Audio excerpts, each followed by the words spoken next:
You're charged with a terroristic threat of a public servant or placing the public in fear of serious bodily injury. This defendant is in court today on a terroristic threat charge, and he's facing anywhere from 2 to 10 years in prison if things don't go his way. The case stems from a bitter custody dispute with his ex-wife, making the situation complicated before the hearing even begins. On top of that, there's an active civil custody case happening alongside this criminal one. So there's a lot riding on today's proceedings. Everything starts off like a routine plea hearing, with Judge Boyd reviewing the paperwork. But then she notices something in the protective order that immediately changes the direction of the hearing. You can actually see her demeanor shift as she realizes there's an issue that needs closer attention. Let me know in the comments. What do you think about Judge Boyd's approach in hearings like this? Let's get into it. Charles W. Booker for the accused. Ronald Allen. All right. Counsel, you received all discovery? Yes, I did, Judge. All right. You're charged with a terroristic threat of a public servant or placing the public in fear of serious bodily injury as a third-degree felony. Range of punishment is anywhere from 2 to 10 years in prison and up to the $10,000 fine. If you have a plea with the state, the court does not have to follow your plea. Did you intend to give up those rights and enter into a plea in this case? I do. Did you understand if the court were to grant your application for deferred adjudication, if for any reason your deferred adjudication were revoked, the court could find you guilty and sentence you up to 10 years in the prison and up to a $10,000 fine? I understand. Do you believe he has a rational as well as a factual understanding of the charges against him? I do, Judge. Do you believe he's currently competent and was legally sane at the time of the offense? I do. Mr. Allen, has anyone threatened you, coerced you, or placed you in fear to get you to enter the plea? No. Anyone promised you anything other than the plea?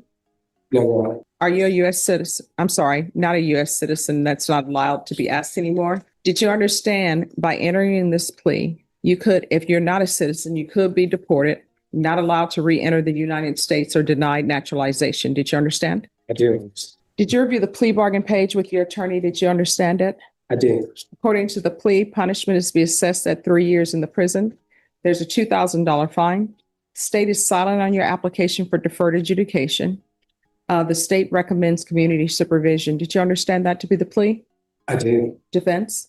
Yes, that's true. State? Yes, Your Honor. Outside the agreement, the state is recommending that your community supervision be for a term of 5 years. There'll be a TAP evaluation, 200 hours community service restitution, no contact with Charles Ireland or Mark Metley. Did you understand those are recommendations from the state and the court does not have to follow those recommendations?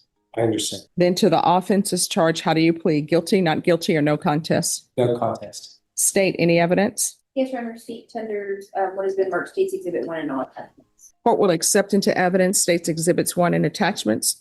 Court will find there is sufficient evidence to find you guilty. The court will defer finding of guilt as you apply for deferred adjudication. Are you proceeding with sentencing? Yes, Judge. All right. Anything you wish to say on behalf of your client? Yes, Judge. Last night, I electronically filed a sentencing memorandum.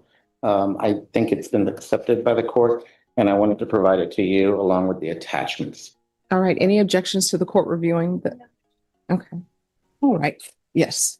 And so, Judge, as you can see, essentially what primary reason and the desire for Mr. Allen is that he be able to continue with supervised access to his son, Aiden. As you can see in the attachments there, the civil trial court did understand that Mr. Allen would have supervised access to his son, both in San Antonio as well as North Texas.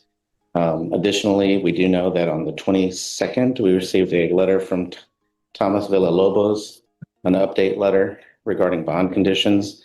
That letter also attached had the Center for Healthcare Services finding that they had met with Ronald Allen to complete an intake for mental health services and that he hadn't met criteria for qualifying mental health diagnoses at that time. The largest thing that matters the most to Mr. Allen and his family is that his GPS permit him to be monitored. That's fine if that's what the court desires, but he would like to be able to move freely about the state, to be able to see his son from time to time, attend his father's services, and help his mother maintain his father's properties. And so that is the primary thing. We totally agree with no contact with either Michael Ireland or or Mark Medley is, that's new to me. But he's fine not staying away from that man too.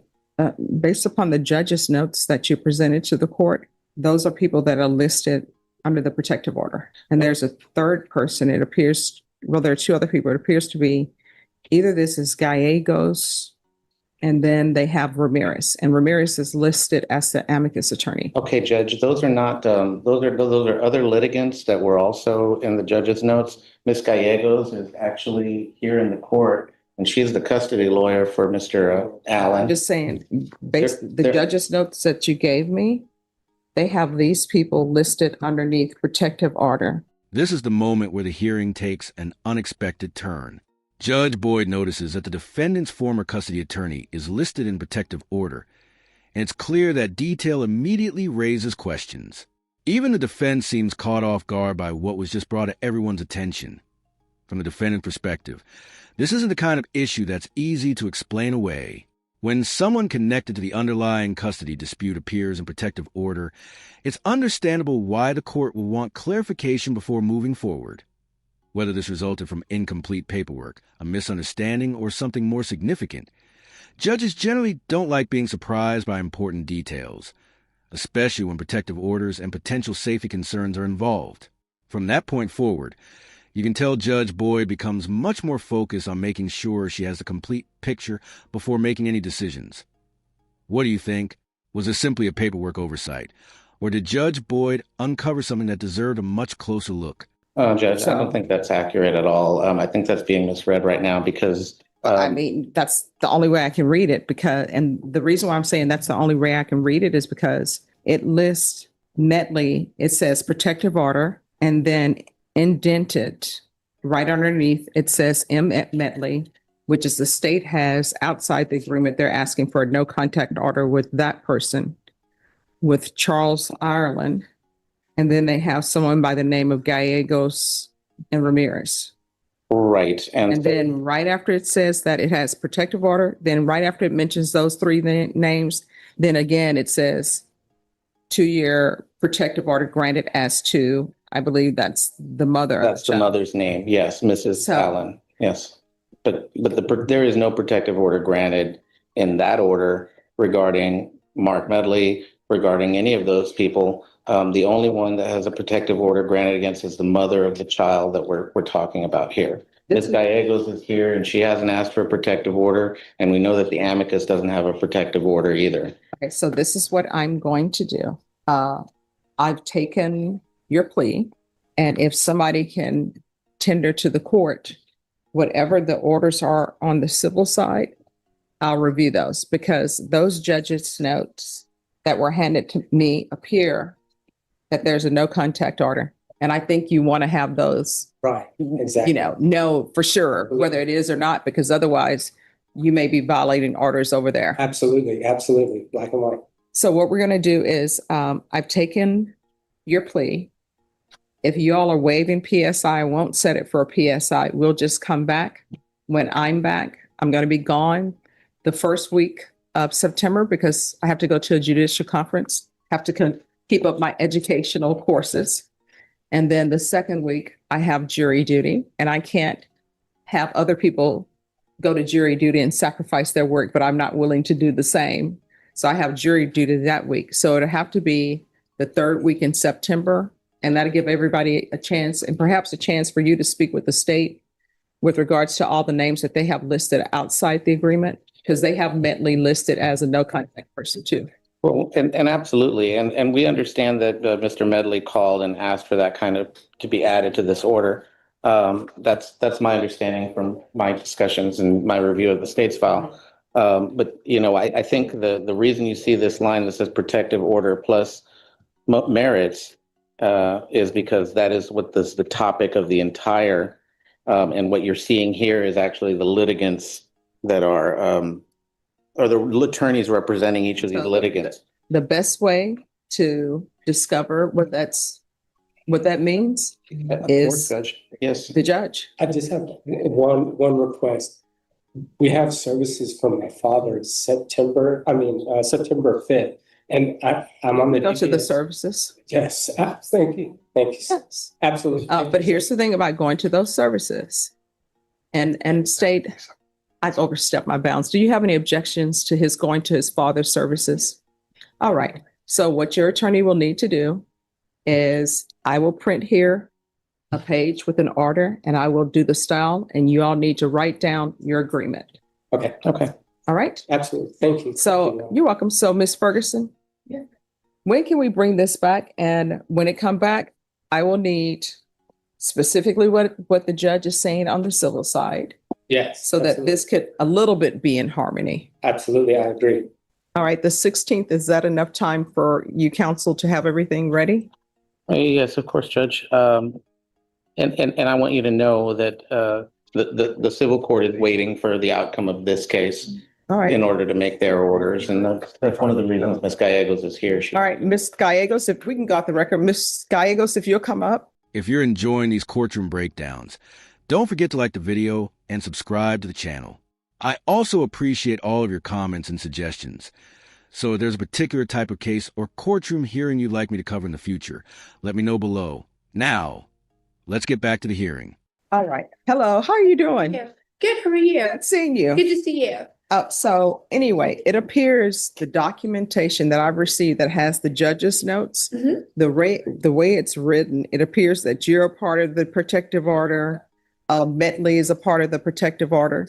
So if the court can get clarification from the judge Okay. on that side about who is really included in the protective order and what they are doing with the visitation, that will be greatly appreciated. Okay, we have a conference call next week, and then we will be looking to get it entered. We are hoping to obviously do it as soon as possible, and we will try to meet your deadline of the 16th. And I'll let the other attorneys know. If not, do we need to send an email to Ms. Ferguson? No, I mean, Okay. so I'll just need that information before the 16th. So if you all can get the judge if you all want to, you can have the judge email me and Okay. say, this is who's a part of the protective order. Or if there's a document, can you pass me that sheet of paper? Or if there's a document that tells me this is the part of protective order, because the way the judge's notes are written, Mhm. it's so, Okay. oh, you know what? I'm sorry. I need to add this.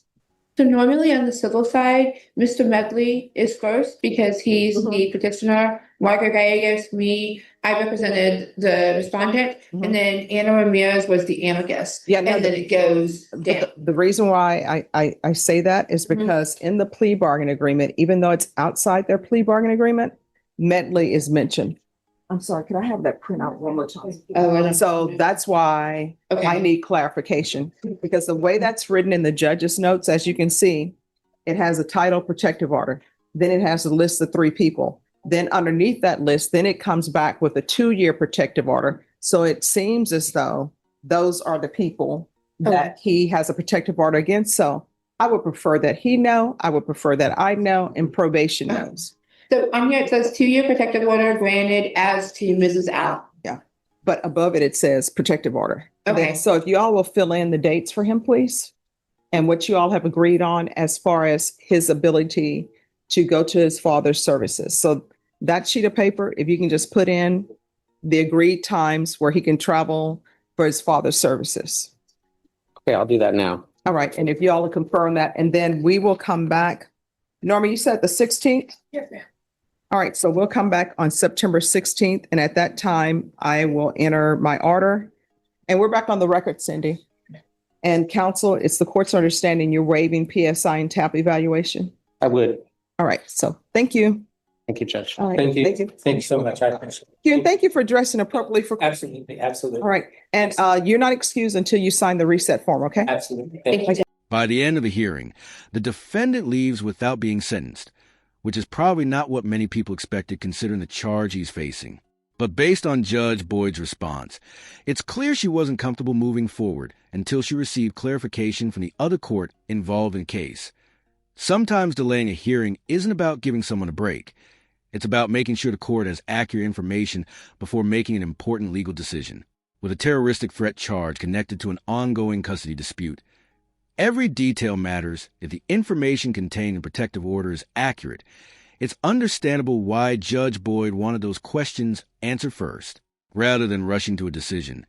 She chose to make sure the record was complete before proceeding. I'm definitely interested to see what happens once the court receives that clarification. Let me know in the comments if you'd like to see a follow-up on this case. Thanks so much for watching. If you enjoyed the video, don't forget to like, subscribe, and I'll see you in the next one.